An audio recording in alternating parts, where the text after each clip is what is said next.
یکم محرم الحرام حضرت فاروق اعظم سیدنا عمر ابن خطاب رضی اللہ تعالی عنہ کی شہادت کا دن ہے۔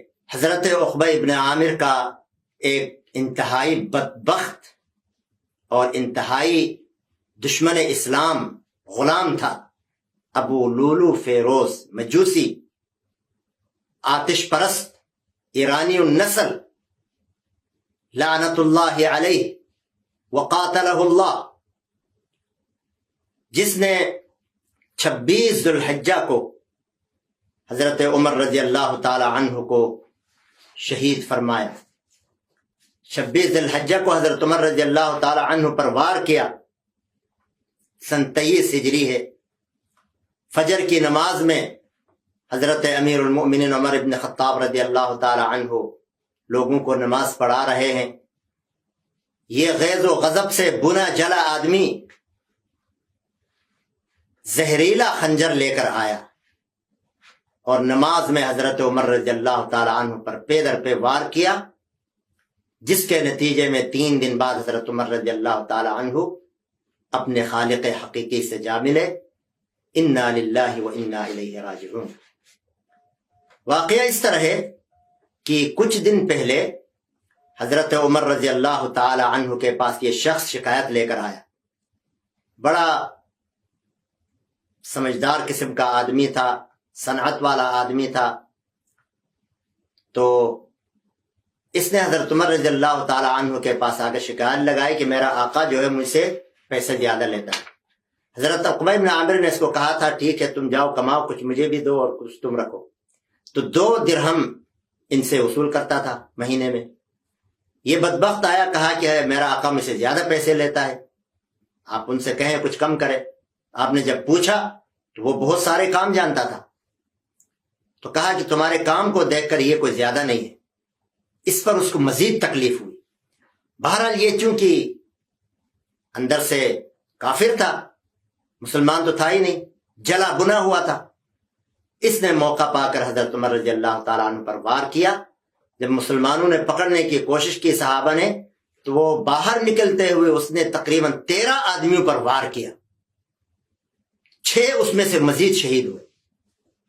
پھر اس کو اوپر کمبل ڈالا گیا، بہرحال پکڑا گیا، لیکن اس بدبخت نے اپنے آپ کو بھی اس نے جہنم واصل کر دیا۔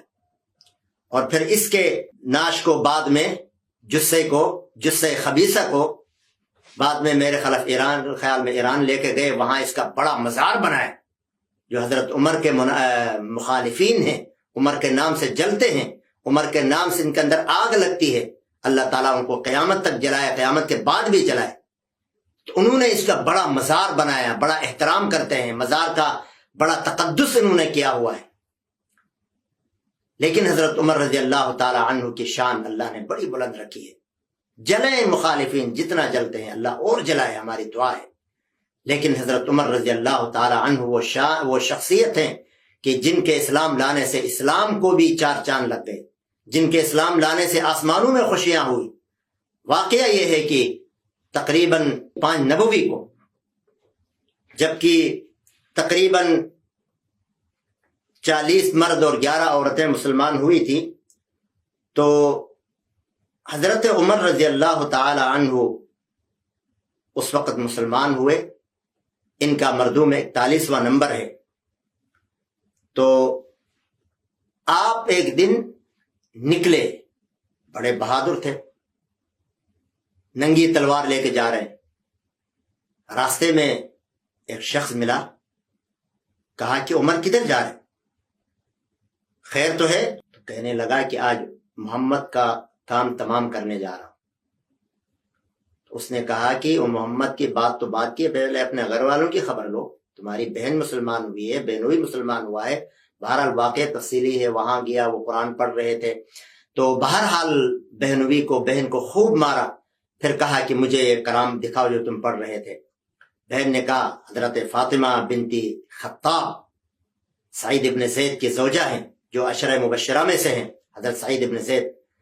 بہرحال پھر اس کے بعد ان کو دار ارقم لے جایا گیا، وہاں حضور صلی اللہ علیہ وسلم کے سامنے کلمہ پڑھا۔ کلمہ پڑھنے سے بڑی خوشی کی لہر دوڑی، اور حضرت عمر کو چونکہ حضور علیہ الصلوۃ والسلام نے دعا کے ذریعے مانگا تھا، دعا کیا تھا یا اللہ اللہم اعز الاسلام بأحب هذین الرجلین الیک بأبی جہل او بعمر بن الخطاب.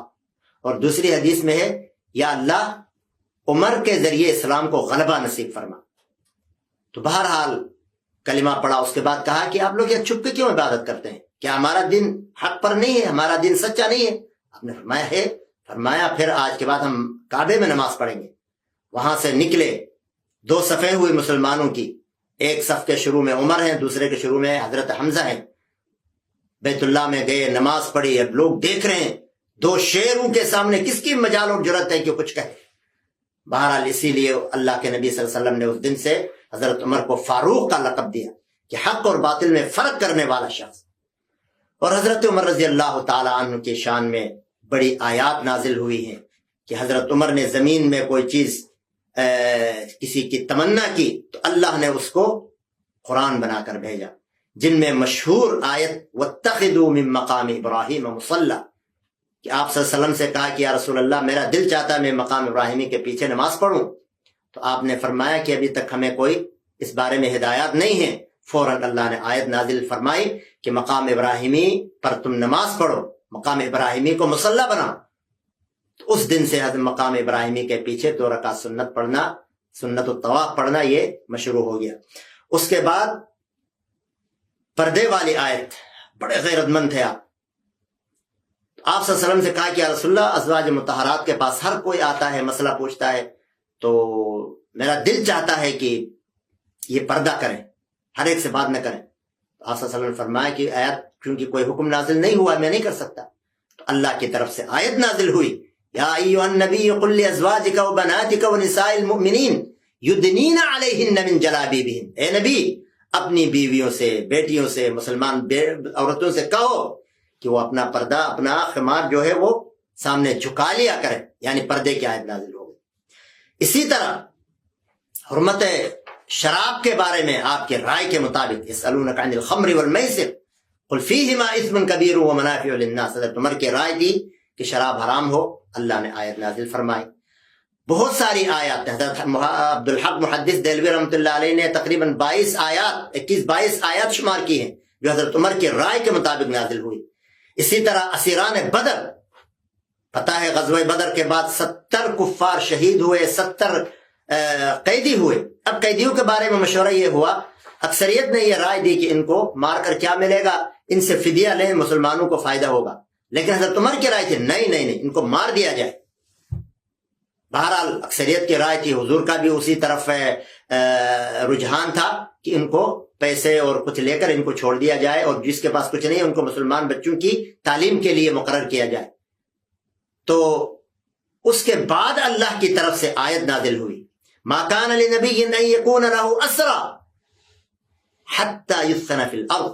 یعنی ان کو حضرت عمر کی جو رائے تھی کہ مار دیا جائے، یعنی نبی کو چاہیے تھا کہ ان کو مار دیتے، ان کے خون سے زمین کو رنگ دیتے، گرم کرتے. بہرحال یہ حضرت عمر کے رائے کے مطابق آیت نازل ہوئی. عبداللہ بن ابی رئیس المنافقین کا بیٹا مسلمان ہوا تھا. جب وہ عبداللہ بن ابی مر گیا، وہ آیا حضور صلی اللہ علیہ وسلم کے پاس، یا رسول اللہ میرے باپ کا جنازہ پڑھائیں، شاید ان کے عذاب میں کچھ کمی ہو، اپنا کرتا مبارک دیں، ان کو پہناؤں. تو آپ صلی اللہ علیہ وسلم چونکہ رحیم شفیق تھے، گئے. حضرت عمر نے کہا یا رسول اللہ کیا کر رہے ہیں، ایسا نہ کریں، منافقین کا سردار ہے اور اس نے آپ کو بہت تکلیف پہنچائی، مسلمانوں کو تکلیف پہنچائی. لیکن آپ نے پڑھائی تو اللہ نے آیت نازل فرمائی وَلَا تُصَلِّ عَلَىٰ أَحَدٍ مِّنْهُمْ مَاتَ أَبَدًا وَلَا تَقُمْ عَلَىٰ قَبْرِهِ. ان کی نماز نہیں پڑھانی چاہیے تھے آپ. تو یہ ساری آیات اور اس طرح کی اور آیات حضرت عمر کی رائے کے مطابق نازل ہوئی. تو حضرت عمر رضی اللہ تعالی عنہ کی ذات بڑی عالی شان ہے. اللہ تعالیٰ نے، اللہ کے نبی صلی اللہ علیہ وسلم نے کئی مواقع پر جنت کی بشارت دی ہے، اور ان کے بارے میں آپ صلی اللہ علیہ وسلم نے بہت سے ارشادات فرمایا کہ نبی صلی اللہ علیہ وسلم نے ان کو مانگا ہے اللہ سے، اور پھر آپ کے فرمایا کہ آپ کے اسلام لانے سے آسمان والوں میں خوشی ہوئی ہے، خوشی کی لہر دوڑی ہے. اور پھر فرمایا کہ فاروق اعظم کی محبت جو ہے وہ ایمان کی ضمانت ہے، یعنی جس کے دل میں فاروق کی محبت ہے اس کے دل میں گویا ایمان ہے.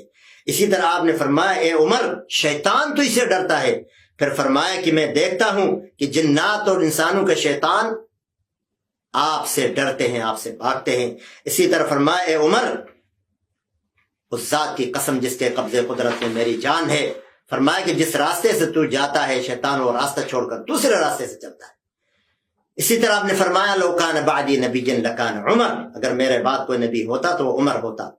بہت ساری روایات ہیں۔ آپ رضی اللہ تعالی عنہ نے اسلام خلیفہ بننے کے بعد بڑے کارنامے انجام دیے ہیں، بہت دور دراز تک 22 لاکھ مربع میل تک اسلام کا حلقہ پہنچا، اور آپ کے ہی دور میں بہت سے علاقے، عراق، مصر، لیبیا، شام، لبنان، اسی طرح خراسان، ایران، مشرقی اناطولیہ، جنوبی ارمینیا، سجستان، یروشلم وغیرہ سارے آپ کے دور میں آزاد ہوئے، فتح ہوئے، اور آپ کے دور میں بہت سی اصلاحات ہوئی۔ بہرحال یہ بہت لمبا موضوع ہے، لیکن یہ چیزیں چونکہ کفار کو کھٹکتی تھیں، جلتے تھے، بھونتے تھے، تو انہوں نے آخر میں اس اپنا ایک چیلے کو تیار کیا۔ بہرحال حضرت عمر کی دعا تھی کہ اللہم انی اسألک شہادتا فی سبیلک ووفاتا فی بلد رسولک۔ بالآخر حضرت عمر رضی اللہ تعالی عنہ کو شہید کیا گیا 26 ذی الحجہ سن 23 ہجری میں۔ آپ نے جب زخمی ہوئے تو اس کے بعد آپ رضی اللہ تعالی عنہ نے خلافت کے لیے بورڈ بٹھایا، کہا کہ دیکھو ان 6 آدمیوں میں سے کسی کو اپنا امیر اور خلیفہ منتخب کرو۔ اس میں حضرت علی، حضرت عثمان، حضرت طلحہ، حضرت زبیر، حضرت عبد الرحمن بن عوف اور حضرت سعد بن ابی وقاص ہیں۔ اس کے بعد مسلمانوں نے مشورے سے آپ کے بعد حضرت عثمان رضی اللہ تعالی عنہ کو خلیفہ مقرر فرمایا۔ رضی اللہ عنہم ورضوا عنہ، مبارک ہو وہ لوگ، مبارک ہے ان لوگوں کے لیے جو حضرت عمر کے ماننے والے ہیں، عمر سے محبت کرنے والے ہیں، بڑے مبارک ہیں آپ لوگ۔ آپ کو حضرت عمر کی مبارک دل میں بسا لینی چاہیے اور فخر ہونا چاہیے۔ عمر کوئی معمولی شخص نہیں ہے، عمر حضور کا سسر ہے، عمر حضور سے اللہ سے حضور نے مانگا ہے، عمر فاروق ہے، عمر کی وجہ سے اللہ نے حق کو ظاہر کیا۔